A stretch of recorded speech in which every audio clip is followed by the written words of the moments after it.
They're coming to get you. They're coming for you, Barbara. They're coming to get you. Coming to get you, Barbara.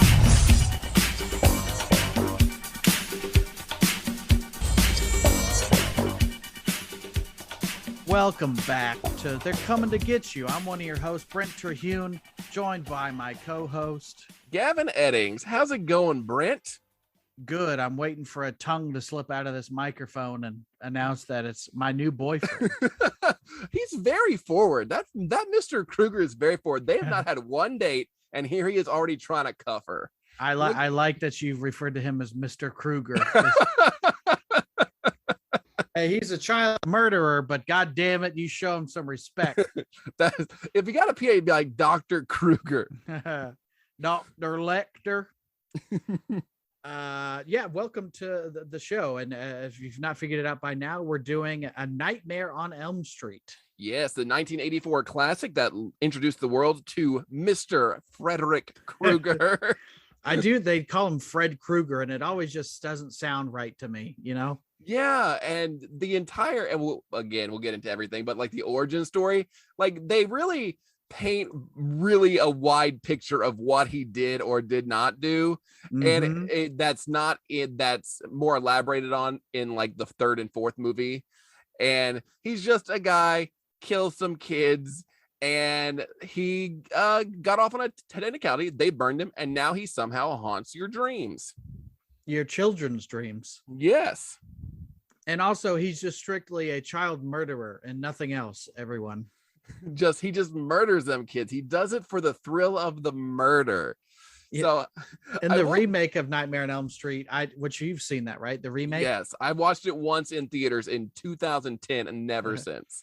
I bought it at a thrift store. Let's be clear. I didn't just buy the brand new thing, but I've not seen it. I enjoy the performance of Jackie Earle Haley, but I also admired and thought it was the complete wrong decision that they just leaned in 100% with that child molester angle. Yeah, like there's no ambiguity in this, and I was like, I appreciate the balls that you have, but also now your character is completely unlikable. Yeah, what I liked about the Nightmare on Elm Street remake, there was a moment where I was like, oh, this could be interesting, where they kind of hint that he may have been falsely accused. And you're like, oh, that makes more sense. That makes more sense for his motivation to kill everybody. And then 5 minutes later, they're like, oh no, he diddled them kids. Yeah, he did we got him on video right here. Look at him right now. He's doing it. And it's like, oh, okay. Well, why did we tease that for 5 whole minutes? Well, they had to clarify in my research of like, this is a child murderer, because it's hard to have like a Freddy Krueger hip hop song when, like you're it right. just doesn't really, you got like, this guy's a straight murderer, and he'll be like, no, I didn't molest the children. I'm not a monster. I just killed them. Like a good Christian would. Yeah.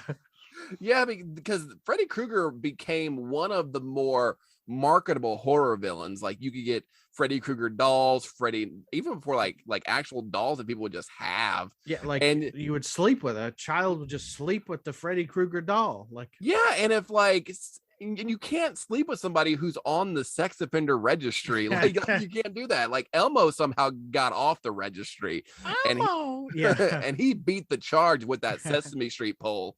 But I digress. Come into my face with that bull spit. He says he has to censor himself. He says bull spit.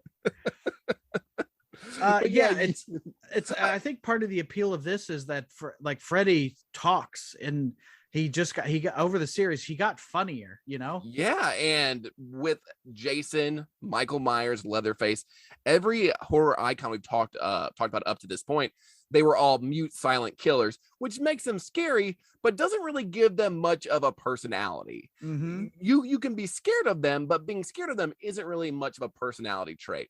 But with Freddy, they let Robert Englund just really ham it up, and he's still very scary, but he'll turn a phone into a tongue and say he's gonna be your boyfriend instead of just like not saying anything. Yeah, instead of just stabbing you straight and then hanging you on the wall, like there's a little more, like you said, personality with Freddy Krueger. He's a little more fun. He's a little more flirty. Okay. He's a bad boy for sure. He's the bad boy. He's out there like, yes, Michael Myers and Jason Voorhees, they're out there killing the teens. But you know what? Freddy's a little different. He'll kill your kids. He'll just kill your kids. And then take you to the movies. Just yeah, we don't have to worry about a babysitter tonight, babe. She's asleep, I think.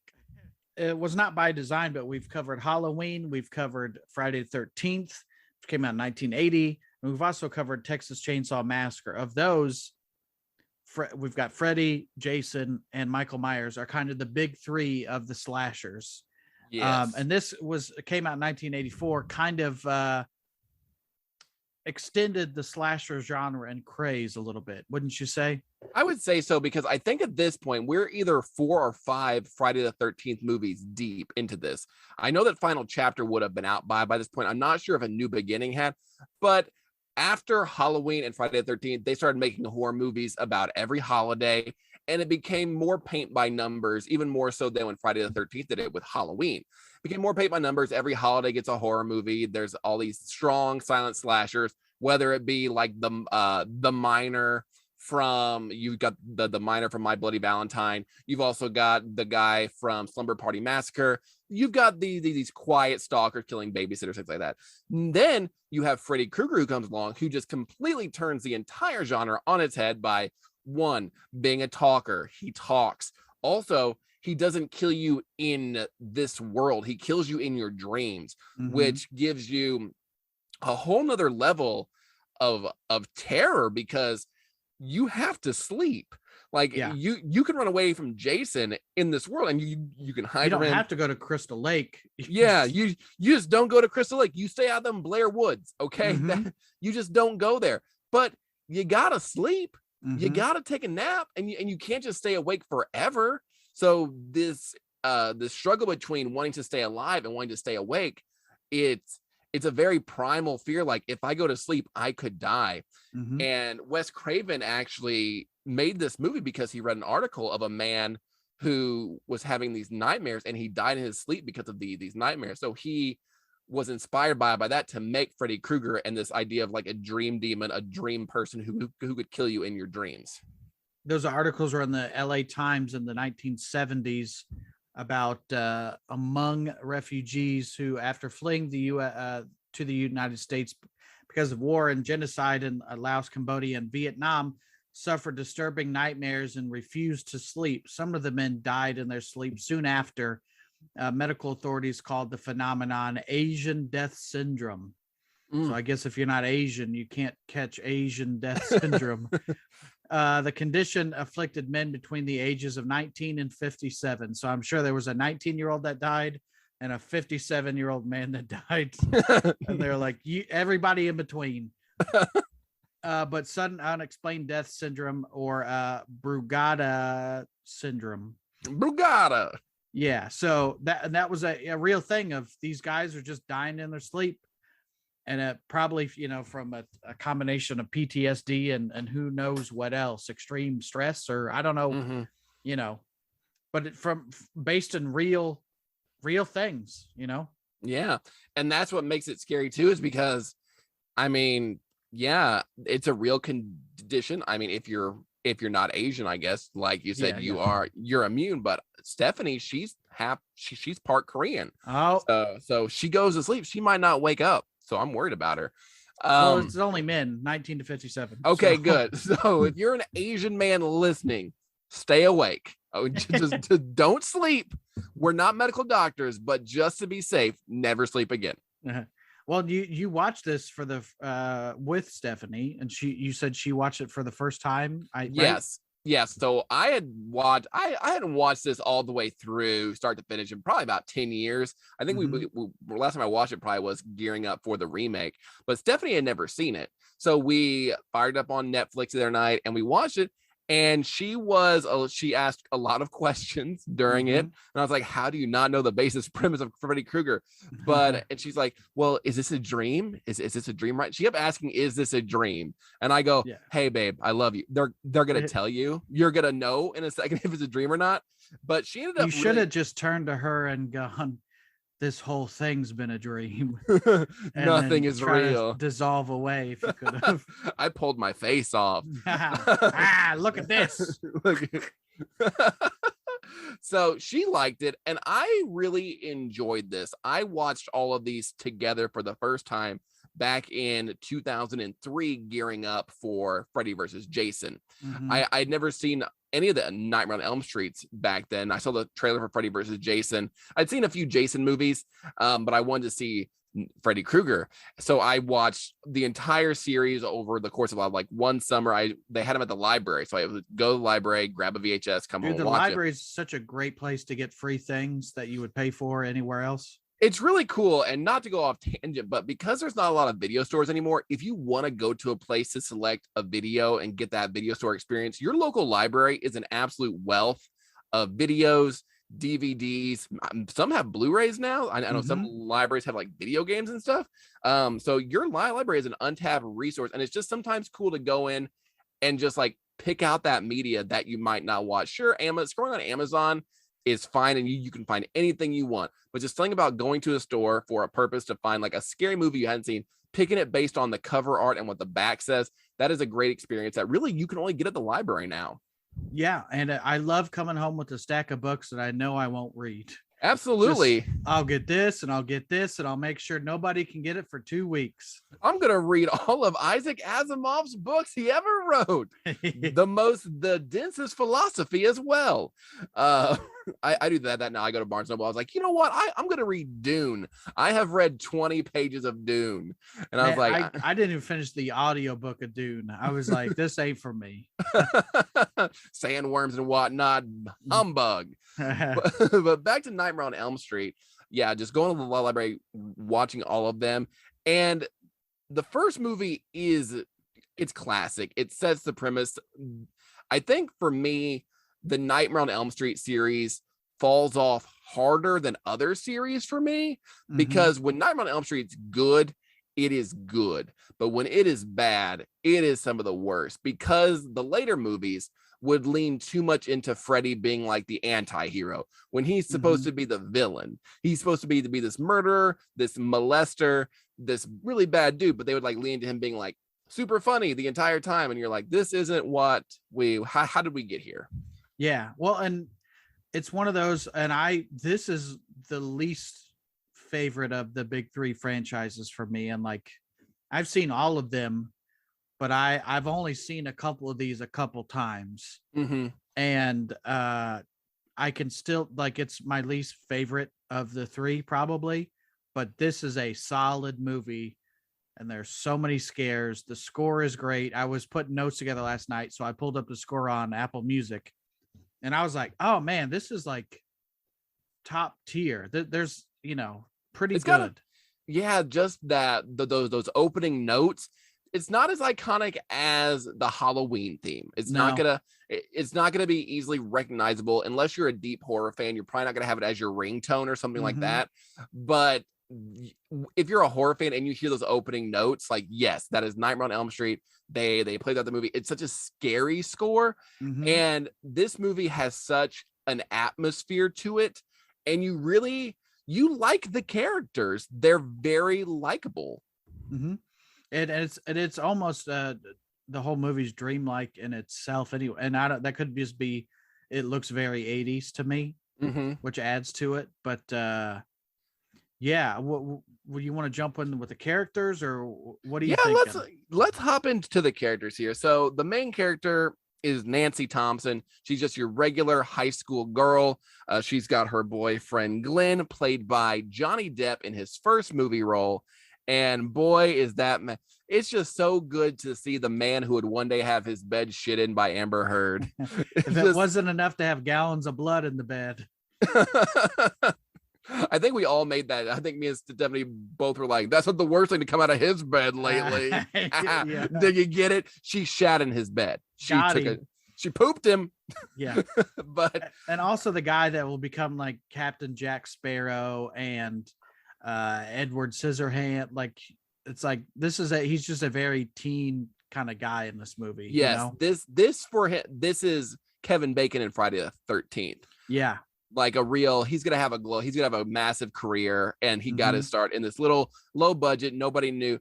It's gotta be surreal to take these very slow, like these unknown movies and then just watch them blow up, because this movie wasn't supposed to be, it's supposed to be good, and Wes Craven believed in it, but it wasn't supposed to be this huge phenomenon that we're still talking about 40 years later by any means. Well, the budget was 1.1 million and ended up making $57 million. So yeah, pretty good ROI. That's fancy speak for return on investment. Oh, damn. I know. Look at me, Dave Ramsey over here.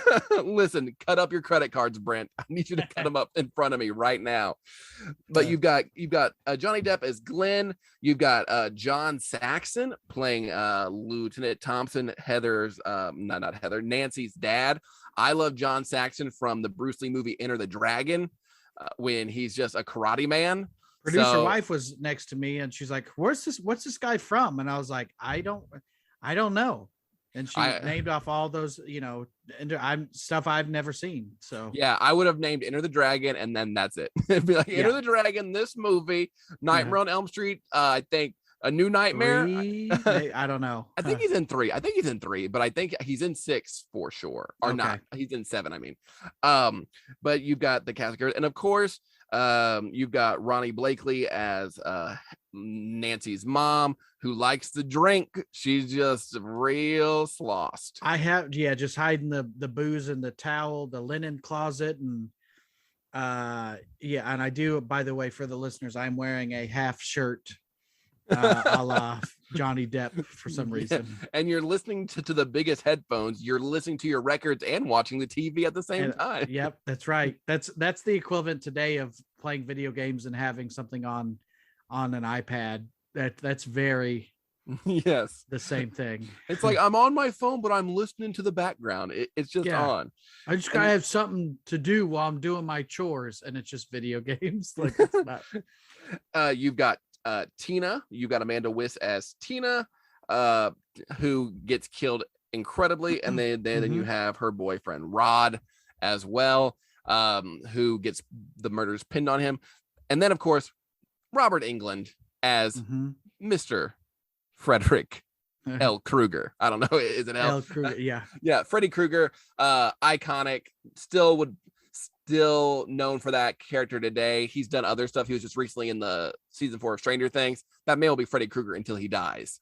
No matter what he does, he'll be Freddy Krueger forever. And like I said, Jackie Earle Haley as Freddy Krueger, I thought he was great, but it's also, man, you're just trying to replace one of the most iconic characters, and you could be great, but it ain't gonna work out for you that well, And with Freddy, because he's so personality and that performance is so tied to Robert Englund, it would be impossible to fully replace him in the main continuity of the series. They did the remake / reimagining. Jackie Earle Haley, wonderful actor, but because Robert Englund talks, Freddy Krueger talks, you can't just slap another guy in the mask like they did in Halloween, or like, I can't tell you who plays Michael Myers in Halloween Part 4 or 5. I can tell you Robert Englund.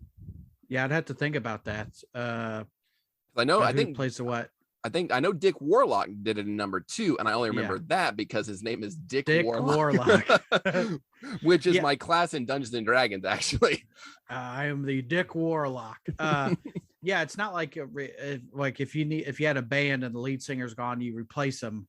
That now I'm like, you're singing the same songs with everybody but the voice. I'm like, I don't know if I'm sold on this anymore.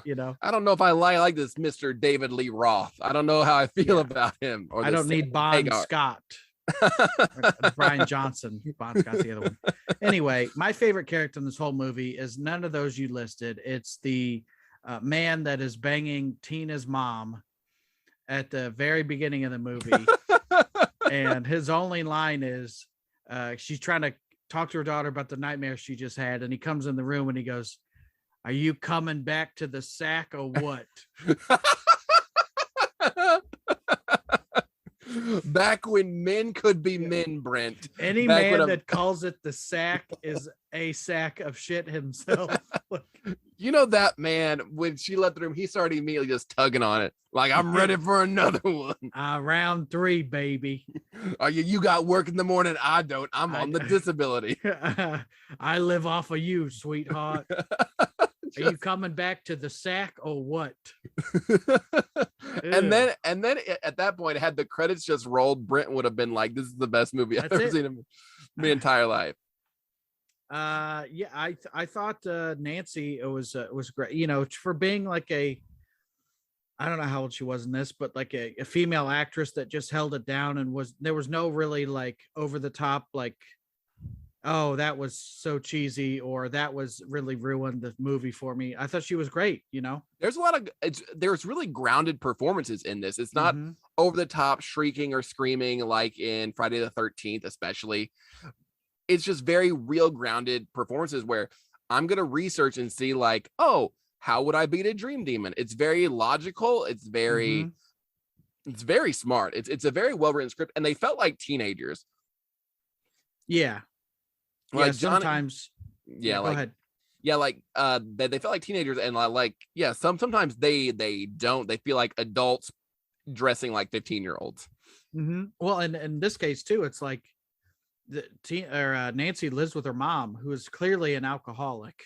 And like, how bad a dad was that dude that she's living with the alcoholic mom?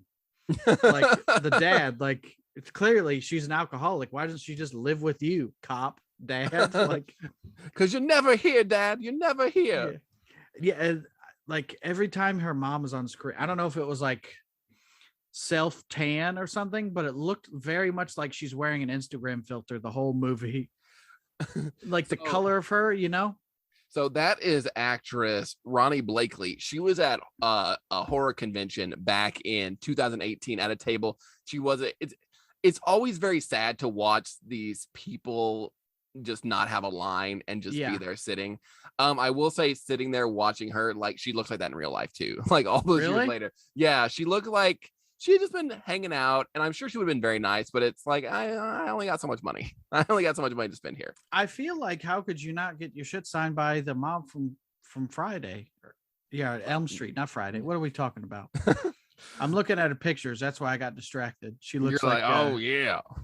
Oh, she looks like Stevie Nicks a little bit. A little bit. I didn't even get to meet, to be fair, I didn't even get to meet Robert Englund that day, so I didn't get like any of my Nightmare stuff signed. So I feel like it'd be weird to have a Nightmare poster signed by just the mom. I don't need anybody else, but Ronnie Blakely, put it right here, right as big as you want, honey. No room for nobody. Yeah, I thought Robert Englund is, you know, he's kind of hamming it up, but that's also the beauty of the character. And I think he said in an interview or something, he's like a mixed, like a musical theater type character. Like he's running around, he's not hitting the one-liners yet, but you could, like, if you just let him go, he'd have no choice but to be funny, I feel like. And you've got that scene in the alley. Tina experiences the first nightmare, gets the first gets killed first by Freddy, and just that scene where he's just stretching his arms out for no reason. Like, I'm gonna make my arms real big, and it's very dreamlike. It's something he could do in a dream, because you all have dreams where like maybe your limbs are Mr. Fantastic, like just scratching it. And we're about like maybe 15, 20 minutes into this, and we haven't even mentioned his glove. Yeah. Which is such a creative and cool weapon.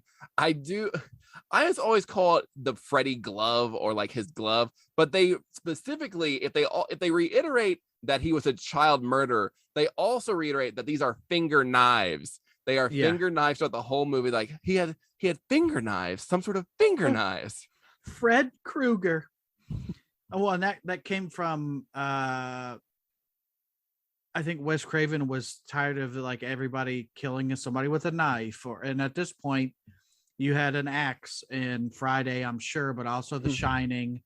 You had, you know, in Halloween 2, there was even like the scalpel thing, which is, you don't really see that a lot, you know, but like you've seen enough horror movies, you're going to see a knife, you're going to see probably a machete, a bat or whatever. So like to just create something. It's a glove, but it's got knives on it. So yes, it's a knife, but it's got 3 or 4 knives. You know, it's like very unique. And it's a very up close and personal kind of weapon too. It's not going to get knocked out of your hand because you're wearing it on your hand. Yeah. He crafted that. They're razor sharp, and it's almost like Wolverine from the X-Men, because you just like you shink them out, and then you're ready to go. And it, you know, we remember Robert Englund's like, "Come here, bub." And then when they hit him, he heals real fast. Yeah, that's true. Well, he kind of does. I mean, he's a dream demon or whatever. Yes. So what do we when they kill him? What do you think? Like he dies somehow, like under extreme anger or something. That's how he's able to return as a demon. What do you think the magic is there, Gavin? Well, the backstory for Freddy Krueger is that he was this child murderer, and he killed. This is the part that made me and Stephanie look at each other and go, "What?" He killed 20 kids in this neighborhood. Yeah. Like, how are they not just after like the 3rd or 4th kid be like, "We should probably catch this guy," and then he does like 20. Yeah. Like you're gonna know after a while, be like, "Hey, Mr. Krueger, these kids keep going missing, and he seems to not be bothered by it." Yeah, they go by his house, and then they don't get seen anymore. Like I'm sure that the police department is very overworked, but like 20 kids from the same neighborhood. Also, Freddy Krueger, you are very bad at trying to not have a pattern here, because if you just map out the area, it's just a circle around your house, my dude. Yeah, yeah. It seems to be emanating from right here, but at Frederick Krueger's house. Yeah. And nobody ever thought to like, I'm having dreams with the knife glove, and nobody was like, hold on, wait a minute. Like it was like almost to the end of the movie where her mom's like, I have to tell something. Come down here to the cellar. By the way, I have some evidence. So he gets caught, but I guess somebody did not do some paperwork, and he gets off on a technicality. Somebody did inside the search warrant. One of my friends, Kevin, 20 kids are dead, and how, like, let's say you filled it out wrong. Nobody's like 20 kids are dead. They're like, listen, if there's a clerical error, let me tell you. One of my good friends, Kevin Roach, he's a local actor here in Evansville. He actually did a Freddy the Krueger fan film called The Confessions of Fred Krueger. It should be up on YouTube still, but they actually do that interrogation with Freddy Krueger. It's actually very cool. It actually got like mentioned, I think, in like Fangoria and a bunch of horror websites. He got really known for it for a little bit. So that's me plugging my friend's stuff. Don't plug your stuff. Definitely don't plug your friend's stuff, Kevin. So no, somebody didn't dot an I or cross a T, so this murderer he's free now. Yeah. And the families all get together and decide they're gonna pour gasoline around his house and light him on fire. So he burns to death in this fire.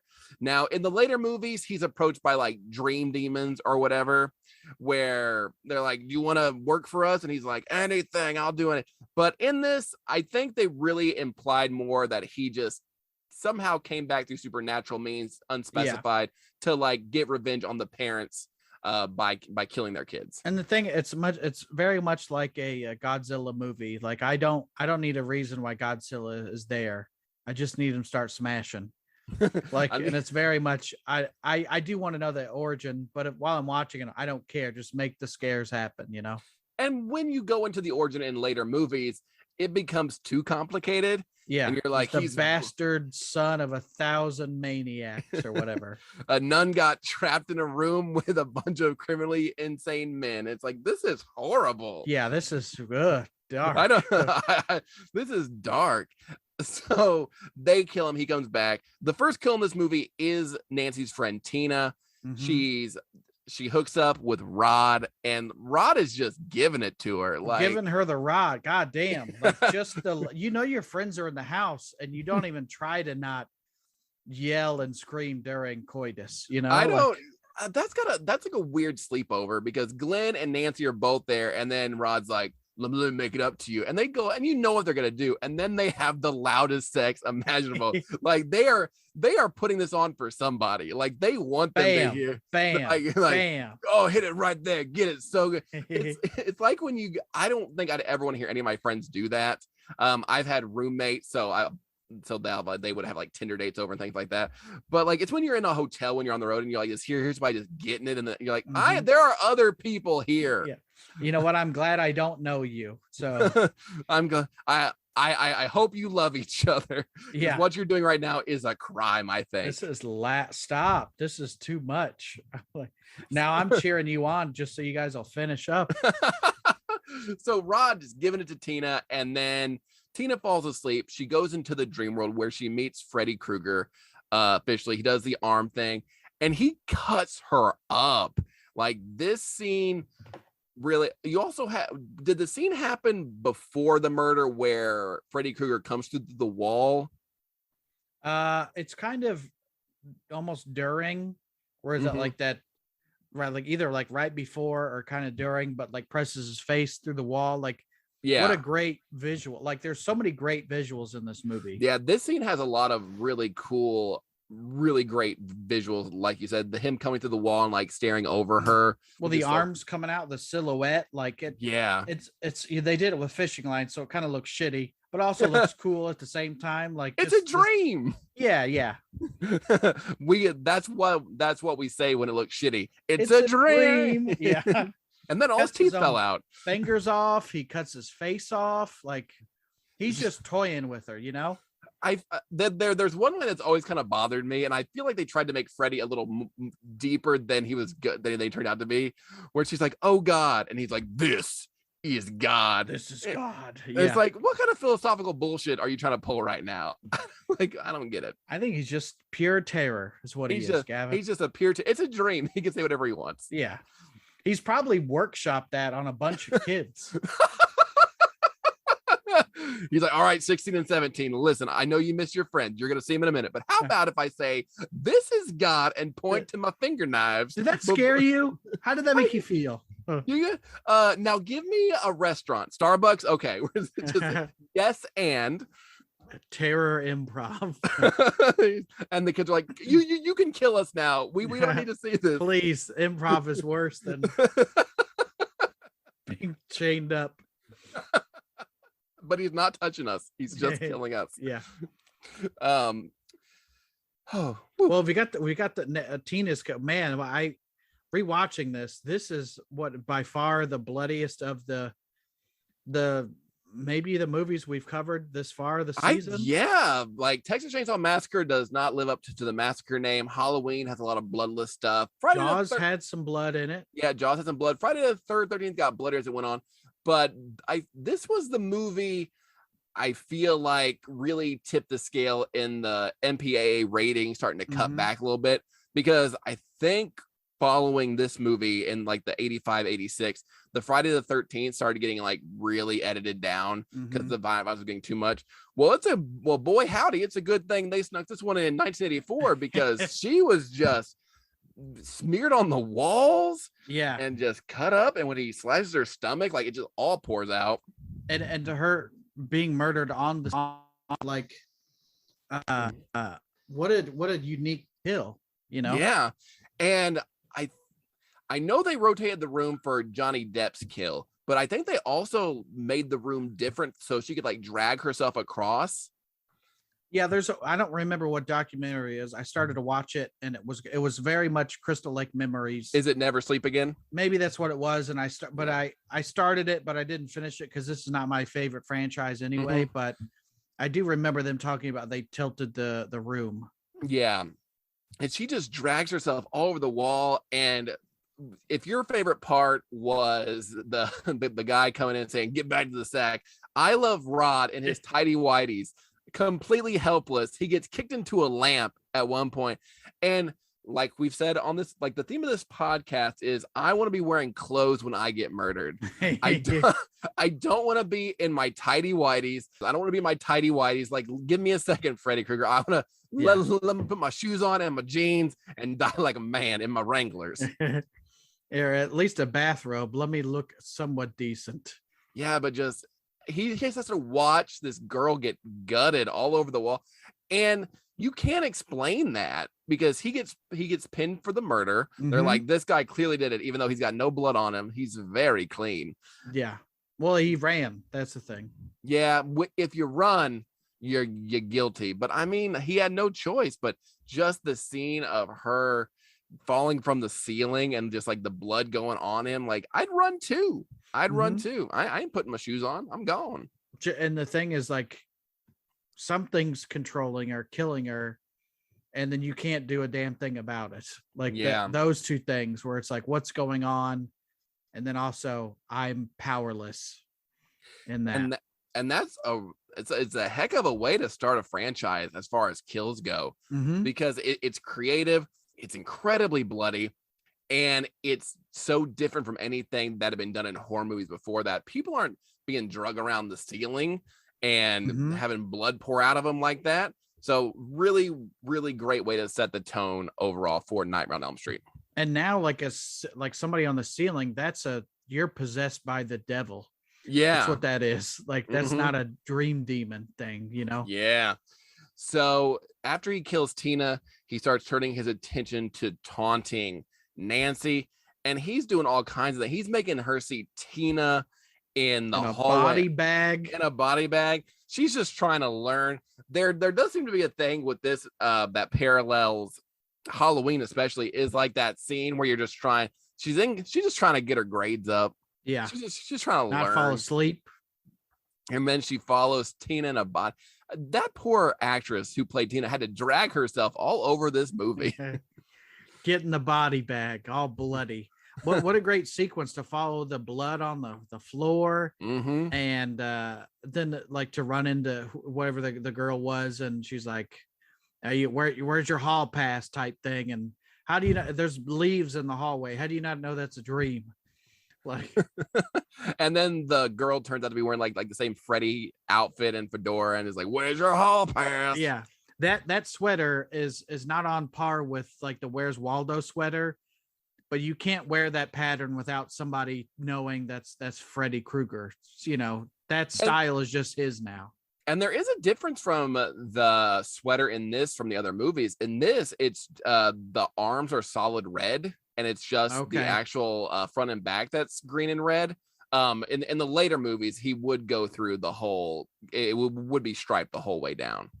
And there's one of the facts that now is lost in my notes, but like that color combination it's hard to see. It's a Craven designed Freddy striped sweater after reading in Scientific American that the human eye has difficulty recognizing those particular shades of red and green side by side. Therefore, looking at it is subliminally unsettling.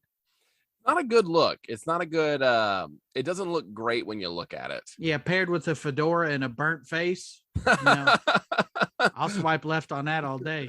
But his Doc Martens really tie it all together. But yeah, just to torture somebody, and like when Stephanie was watching, the movies transition so seamlessly between dreams and awake that is at time hard to tell like what is real. Because when I was watching it the first time, I thought that, okay, she followed Tina into the hallway. That's clearly a dream. This girl who's the hall monitor, she's real. And then it's like, oh no, we're still in the dream. And like, I just love the follow the trail of blood type thing. And then she's led down to the boiler room, right? And then that's where she comes out of the dream with a burn mark, and you realize, oh, the stuff that's happening in the dreams is happening for real, and you can leave phased, not murdered, but yeah, here's evidence. If you die in the Matrix, you die in real life.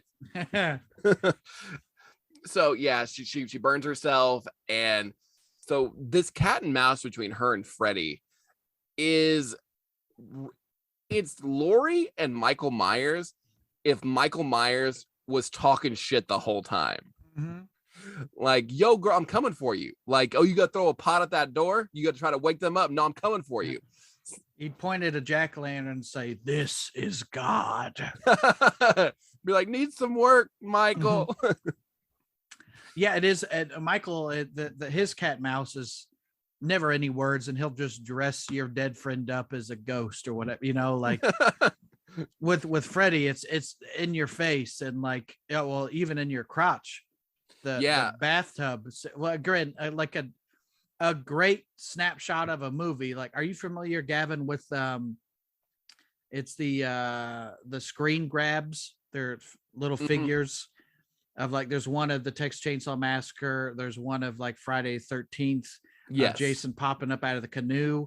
There's like 2 or 3 of these from Elm Street, and it's just because like the bathroom scene is so good, it's so iconic.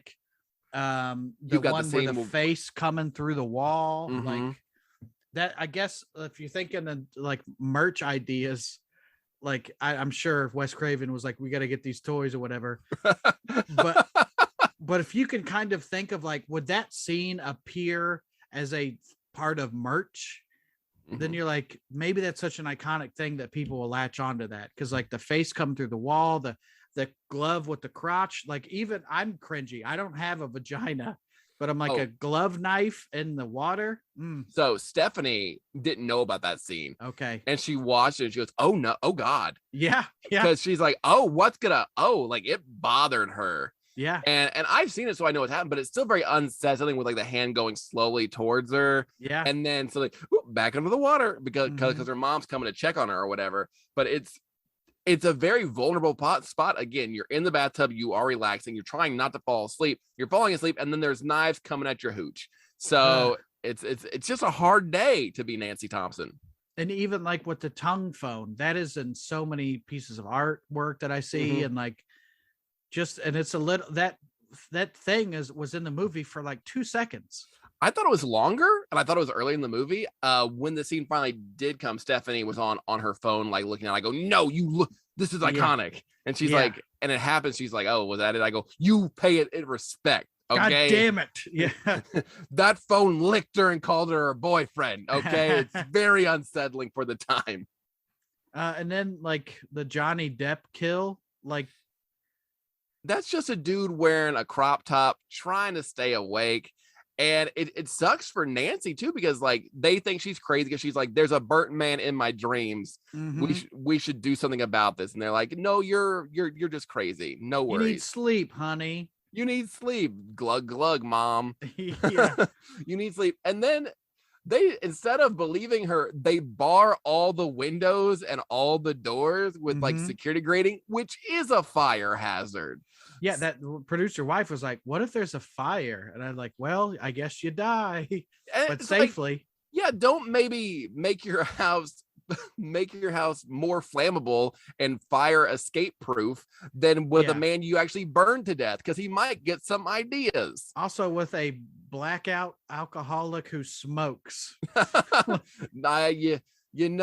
Just there's no tenser scene in a movie than watching an ash on a cigarette fall onto some flammable carpet.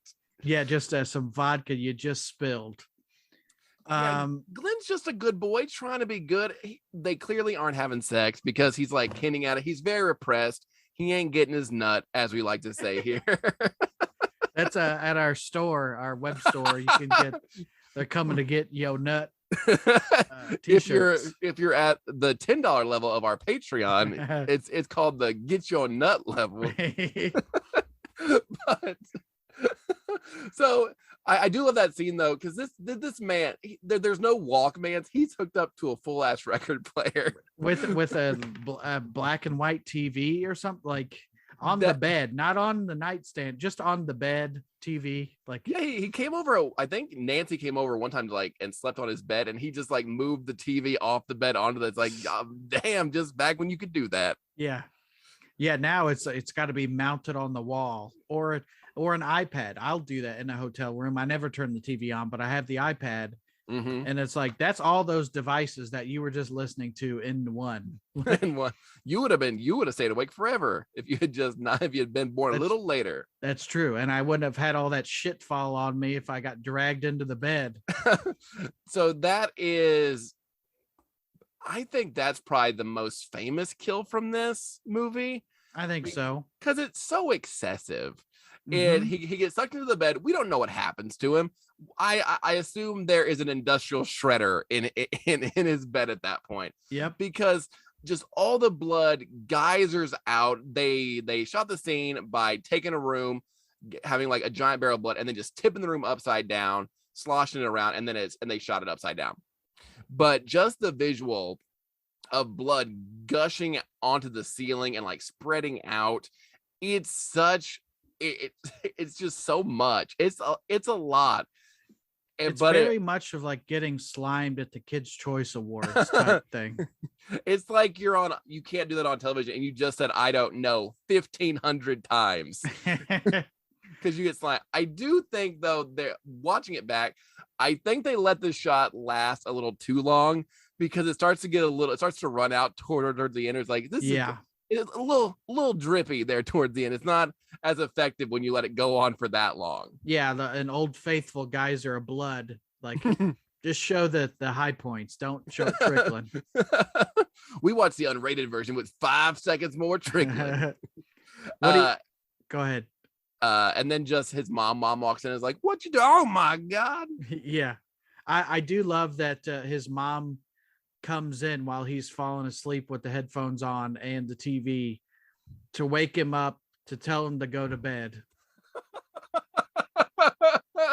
Hey, wake up. You have to go to bed. I'm sleeping already. Leave me alone. You just got to turn all this shit off. And what you don't see what happens to the TV or any of the other stuff. So I assume that Freddy just like stole it. He's killing you and stealing your stuff. It's my TV now. Oh, I can listen to records and watch TV. This is much better than the old boiler room. Well, how do you feel about Nancy going home alone on us? Because there's a scene on the bridge where he talks about the dream demons and how if you like turn your back on them and don't acknowledge them, they will go away. But at the same time, Nancy's reading the How to Kevin McAllister Your House book. She's like, I got the Anarchist Cookbook off of Amazon.com. Yeah, it becomes a little slapsticky towards the end. This movie is strong, really strong until the third act, when Nancy realizes she can pull stuff out of the dream, because she does the whole sleep study, and she's like, I pulled this hat out, and the mom's like, where'd you get that dirty old hat? And the doctors are like, did she wear it in? The person whose name we killed is in the hat. We do need to talk about that scene though, where the mom confesses that they killed Freddy Krueger. It's just, come down to the boiler room. Come on, listen. This is his weapon that I've just kept in our house for some reason.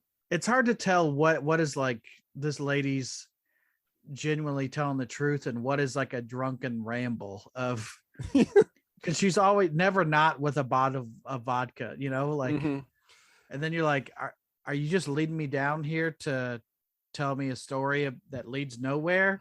Oh, it's a knife glove. Okay. Why do you have that, Mother? Why didn't you just give that to the police? Is this the technicality he got off on because you didn't turn in his finger glove? Yeah, it's just very bizarre, because like you're also keeping this evidence in your house. Yeah. Have you not ever listened to a true crime podcast before, Mrs. Thompson? That's going to come back and bite you in the ass, because then you're going to be an accomplice. They're going to find you for tampering evidence. Yeah, it's very weird. Just the whole monologue. In my mind, I thought there was like flashbacks and stuff, but that's later movies where they show like that night when he gets burned to death. But it's just her mom talking to her real low and quiet, like no context whatsoever. We set his house on fire. Here's his glove. We set it on fire, but somehow managed to save the glove. I think the honest reasoning was, I think they burned the house out and then dug through the stuff. But it's like, you gotta leave. You can't just get out of there, man. You can't just wait for it to burn.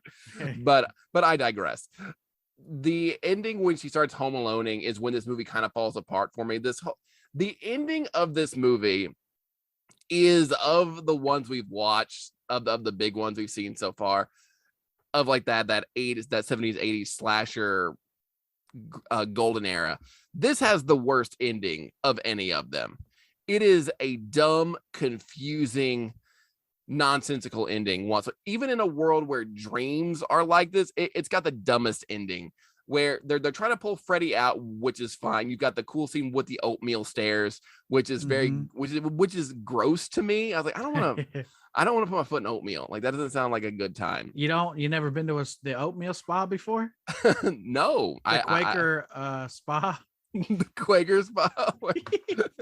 I got their cheap I got their cheap treatment, so they just poured the dry oats on me. Okay, yeah.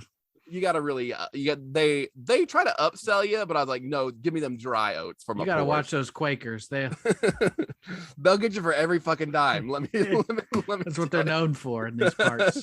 Grifted. But the oatmeal stairs and the chase. But yeah, did you feel it became a little slapsticky when he's like hitting the traps? Yeah, because I feel like this dude's a dream demon, so like a sledgehammer to the chest is not really, I mean, I guess it slows him down or whatever, but like what's with the exploding light bulb? How does that work? Where did that come from? Like this dream demon can manipulate time and space. You think he doesn't have dark vision where he's like, oh yeah, I can't see you now. it's very, my favorite was when he opened the door and the blowtorch hit his head. Yeah, kids are scared of the dark, Marv. From a treehouse, Nancy. Frickin' just swearing. But yeah, just him taking the sledgehammer to the chest and be like, oof. It's just like, it's just very Three Stooges. And then she goes they have that chase in the basement so she can throw the gasoline on him. But if he plays into it perfectly, where if he doesn't turn the other way, like she sneaks up on him and throws it, and she sets this man on fire in her basement that he can burn down the entire thing. Sometimes you got to burn down the dream demon with the house, you know. I thought that sequence looked cool. It's clearly, it's a guy in a bigger suit because you're setting this dude on fire, you know. But I just watched the Thing from Another World, which was the original The Thing, and back like 51, and they just lit this dude on fire. And I'm like, I don't think there's any special effects. I think they just lit this dude on fire back in the day. And I'm like, I know it's come a long way, but anytime somebody just truly lit on fire, I'm like, this is great, but this also, somebody could die quick. This could be Freddy Krueger for real, you know? Yeah, I think that this was one of the longest burns at the time because he gets set on fire, and it's a lot of fire. It is so much. And he kind of runs around the basement a little bit, and then he has to run up the stairs. And that whole sequence is like 30 to 45 seconds of just usually this man like being on fire. You get a 10-second scene because then the guy's like tapping out on the ground, rightfully so. And they come in with the blankets and the extinguishers, but they're like, we're burning daylight here, I guess.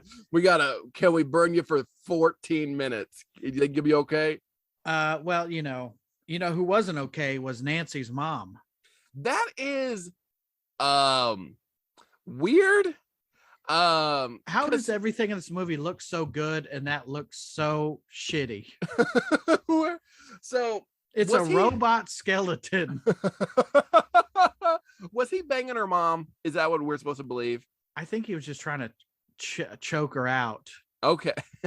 I mean, but some ladies are into that. It could have been consensual. She just like lowers down in the bed. I just felt like there was I think this movie's really good, but I think that's a major flaw in it. And it's not even a flaw. It just doesn't look good. It's just it's a skeleton, you know, like it's a skeleton being slowly lowered into a haunted house attraction. Yeah. Like why not just redo the gimmick of her getting sucked into the bed again?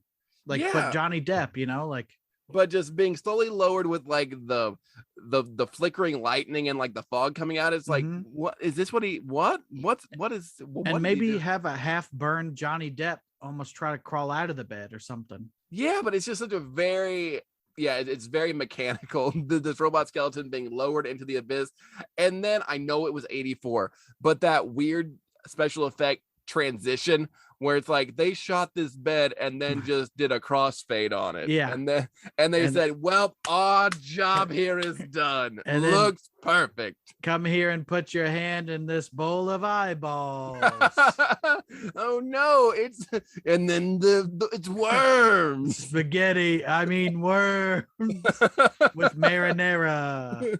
If you guys eat your first fruit punch, you can drink another one.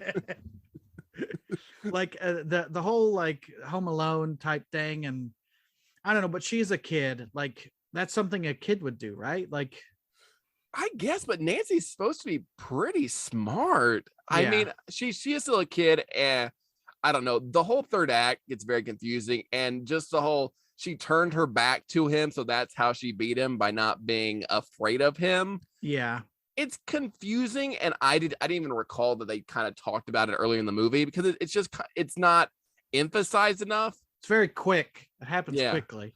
They're like, by the way, if you turn your back to it, you'll be good. It's like, what? And like he's like lunges but then dissolves, like but Yeah. then I guess the ending makes up for it, is like it didn't work.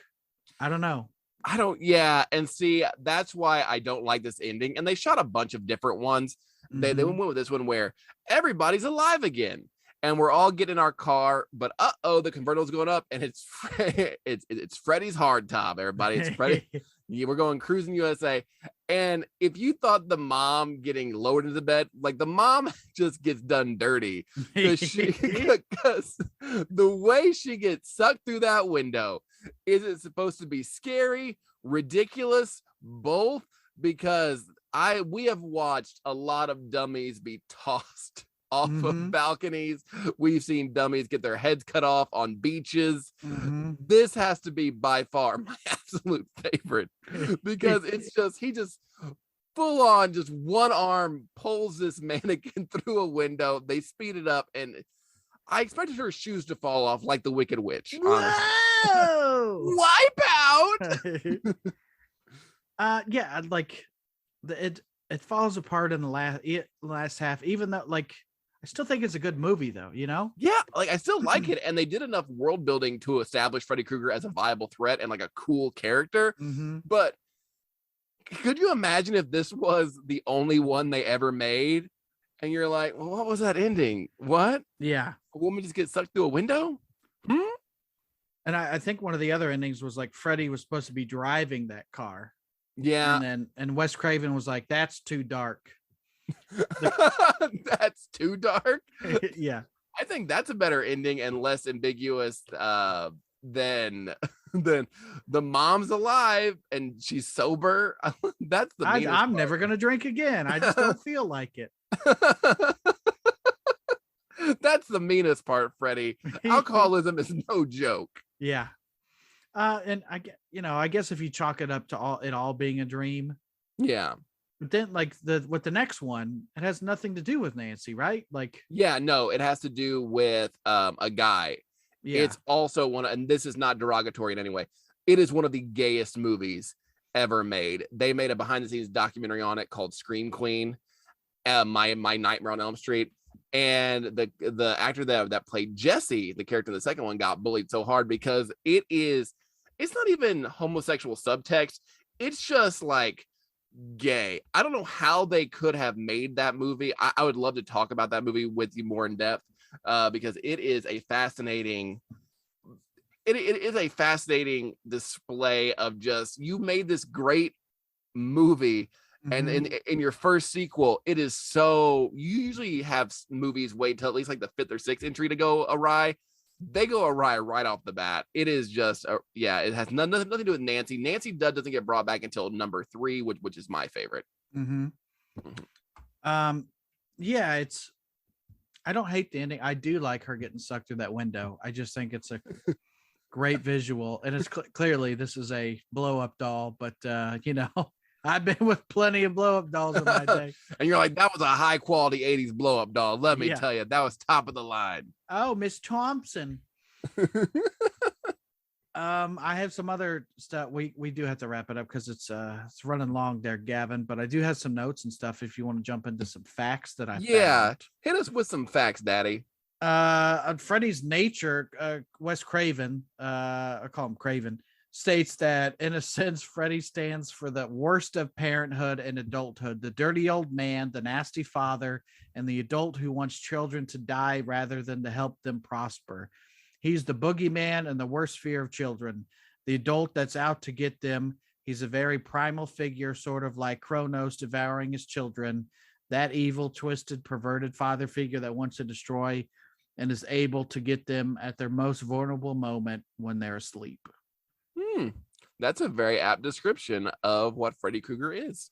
Almost cast Kane Hodder, a guy who would be set on fire many times. Yeah, and almost die in it. Kane Hodder, who would later be best known for Jason Voorhees, was among those Wes Craven talked to about playing Freddy. According to Kane, he said, I had a meeting with Wes Craven about playing a character he was developing called Freddy Krueger. At the time, Wes wasn't sure what kind of person he wanted for the role of Freddy, so I had as good a shot as anybody else. He was initially thinking of a big guy for the part, and he was also thinking of somebody who had a real burn scars. But obviously, he changed his whole line of thinking and went with Robert Englund, who's smaller. I would have loved to play the part, but I do think Wes made the right choice. And it's really sad that Kane Hodder set himself on fire and didn't get the part. Yeah, that's what an audition. Let's pull that up. And it is odd because most other like those slasher type characters, they want a Hulk, they want a guy that fills a door frame, and Freddy is not that. He's just a dude, you know. Yeah, he's just. I think that's what makes him scary too, because he's not a tall guy. He's just a regular average dude, but because he can manipulate dreams, he can make himself bigger. He can make himself smaller. He can turn you into a puppet. He is limited only by his imagination of how to kill you. Special appearance about halfway through the film when Nancy's trying to stay awake. Do you know what movie she's trying to watch, Gavin? Is it The Evil Dead 2? It's just The Evil Dead. Oh, it's just the first one? Yes. And then and that was because Craven decided to include the scene because Sam Raimi featured The Hills Have Eyes poster in The Evil Dead, and in return Raimi featured Freddy Krueger glove in the work shed in Evil Dead 2 and later in Ash versus Evil Dead. That's right. That's how, I got that confused because you can't have the Freddy glove in Evil Dead 2 if there's no Freddy Krueger. Yeah, but I knew it was one of the Evil Deads. Sean Cunningham, who directed Friday the 13th, he helped film the end of the movie, the second film unit. So on their history is they made The Last House on the Left together, him and Wes Craven. Yes, which is an interesting one that will leave you not feeling good. I haven't seen it, but because I heard things about it. So yes, it's very rapey. So Wes Craven named the Freddy after a school bully. Back when he was only 11, Craven was bullied by a schoolmate named Fred Krueger. The childhood event influenced the name of the character and stuck around for the longest time. It's very much like I heard that Leonard Skinner named their band after their gym teacher who didn't like long hair. His name was Leonard Skinner, and they're like, we're Leonard Skinnerd. That's a good one. I never heard that about old Leonard Skinner. I think that's true. If not, it's a pretty good lie I made up, huh? Yeah, that's gotta imagine being such a shitty, or in this case, a good bully that they're like, I'm gonna name a horror movie icon after you. You're never gonna escape this. People are gonna bring it up constantly. Like, are you Harry Potter? Are you named after the books? It's like, I'm in my 60s. Michael Bolton, you must love his music. The original screen time of Freddy Krueger was deliberately kept under 10 minutes. Despite being the main antagonist, Freddy also only appeared on screen for 7 minutes. Can you believe that? Is he only in it for 7 minutes total? That's what this says, yeah. There's a strong reason behind this, though, as the filmmakers wanted to make the character very dangerous, scary, and also unknown. I'd have to go back and with the clock and time that, but it seems low, right? That seems, you feel like he's in the movie more, but maybe because, well, you don't really see him during a lot of the kills. Mm-hmm. and you just see like his glove or him coming through the wall or something, but him in full body makeup, yeah, that's probably 7 minutes is about probably right. Yeah. Last fact: the famous scene where a geyser of blood shoots out of Glenn's bed was inspired by the scene of blood pouring from the elevator in The Shining. To create this effect, the blood was created from 80 gallons of water mixed with red paint. That is not a great blood red recipe. That is just paint. That is just watered down paint. It's you got to mix it. It's from concentrate. It's a powder. That's all my facts that I have on this movie. Okay, so what was your oh shit moment? I think my oh shit moment was Tina's kill. Yeah, Is her on the wall is very graphic for a movie that like your mom knows and my mom knows, Yeah. Yeah, it definitely did not pull any punches in this one, and it definitely, if you felt like Texas Chainsaw Massacre or Halloween or even some of the Friday the 13th didn't give you enough gore, Nightmare on Elm Street sated that bloodlust by far. Mm-hmm. Although I would have loved like a head smash with that hammer. Yeah. As opposed to just taking it in the bread basket, right? Right in the mush. Oh, I love me some Three Stooges at the end of my horror movies. Love it. For me, my oh shit moment, I guess, honestly, I think it's probably the glove coming out of the tub, like Stephanie was shocked by. Oh yeah, because it's just so vulnerable. You're naked. There's knives near your vagina. Nobody wants that. No, not at all. And this movie could be where an oh shit moment is the kill that you like. So is that true for you? The kill for me, yeah, I love the Glenn kill. That's my favorite kill in the whole movie. Yeah, just a dude getting sucked into a bed and blood shooting out. Yeah, we don't need a reason of what happened down there. We just need to see the result. And I told you what happened. Freddy Krueger stole his shit and killed this man. There's my records now, Nancy. Yeah, that's my kill is the blood one too. So what other movies would you recommend if you enjoyed Nightmare on Elm Street? I think I would watch a Wes Craven's New Nightmare. That's one of my favorite of the series. It really went meta. I think it came out. Yeah, it came out before Scream. So it went meta before meta was a thing that you could do. Yeah, it was very self-referential of a movie inside of a movie. Yes. I would watch Candyman. Okay. Where we have a guy who can talk. He's got a thing for a hand. And then I would watch maybe the first iteration or the second the new one or the old one. Yeah. I feel that it is a very similarly defeated character. Yes. Well, you just got to talk shit to him. Yeah, you gotta just be like, I'll stomp on your little baby nuts. And he's like, oh, please don't. Don't stomp on my baby nuts. No, I got big boy nuts. Yeah, I would say, yeah, those for sure. For me, I think I would recommend Nightmare on Elm Street Part 3, The Dream Warriors. That is my favorite of them. I think if you like Wes Craven stuff, I think you would really, I think Scream is a good one because they reference Freddy Krueger all over that movie. And this one is hard for me to really name anymore because it's kind of after the ones that inspired it, even though it's its own thing, Yeah, it's very, and it's a very specific kind of slasher where it's like dreams. Yeah, I actually, if you like that kind of dreams metaphor, metaphysics, another plane, Insidious. I think Insidious probably comes the closest for me. I think Insidious is absolutely terrifying. I think Insidious in the first Insidious especially definitely has that ethereal type deal. So if you like the dream walking stuff like that, Insidious is definitely one I would check out.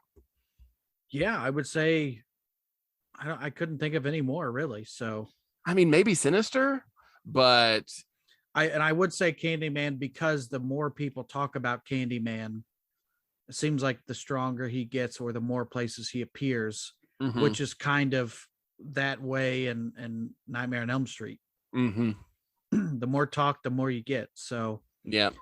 and I would say the first Candyman or the new one. Either Yeah. one works. They are both very good movies.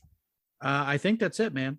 I think that's it. I think we have talked everything. Like, this is the definitive version of Nightmare on Elm Street. No more podcasts are allowed to be made about it. And that is it. But yeah, Nightmare on Elm Street. That was our episode. Love me some Fred Krueger. And I've got almost my whole bottle of vodka gone.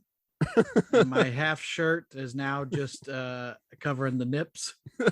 And I've got a lady who needs to get back to the sack. Hey, are you coming back to the sack? Because I'm coming to get you. Barbara. They're coming to get you. They're coming for you, Barbara. They're coming to get you.